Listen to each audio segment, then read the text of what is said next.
Сәлем достар, қалдарыңыз қалай? Сіздермен бірге Айдана. Біз бүгін үлпілдек, сондай жұмсақ болып пісетін булочкаларды дайындайтын боламыз. Ең алдымен каналыма тіркеліп, қоңырауша белгісін басып кетуді ұмытпа. Булочкамызды дайындау үшін жылы сүт және де жылы суды құйып, үстіне қант, тұз және де дрожжымызды салып араластырып алатын боламыз.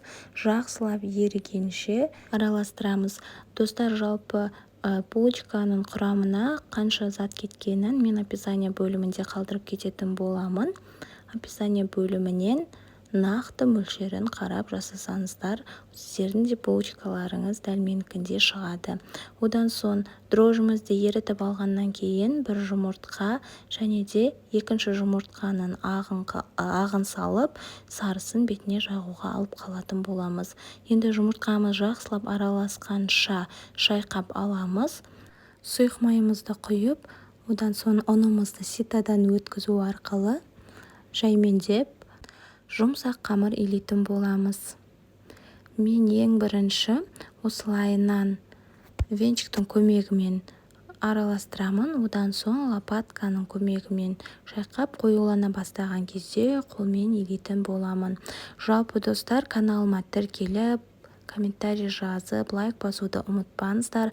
Қазақша контенттің өсуіне үлестеріңізді қосуларыңызды сұраймын. Менің каналымда әр сенбі сайын жаңа видеоларды көргілеріңіз келсе, қоңырауша белгісін басып кетіңіздер. Енді осыдан кейін 6% уксусты кішкене тамызып, қамырымызды жылтыр болғанша қайтадан қайтарамыз. Енді 1 сағатқа қойып қоямыз жылы жерге. 2-3 рет қайтарып бассаңыздар, сіздердің булочкаларыңыз әдемі болып көтеріліп шығатын болады. Булочканың қамырын ұнын көп қылмаймыз, осылай жабысқақ болғаны жақсы. Сонда біздің булочкаларымыз әдемі болып шығады. Енді мен бетіне крошка жасаған болатынмын. Крошканы пампушка майы және де қант, ұнды араластыру арқылы жасадым.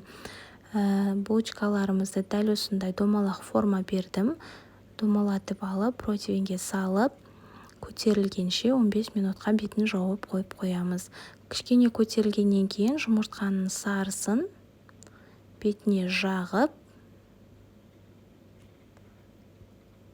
жаңағы жасаған крошкаларымызды сеуіп шығатын боламыз.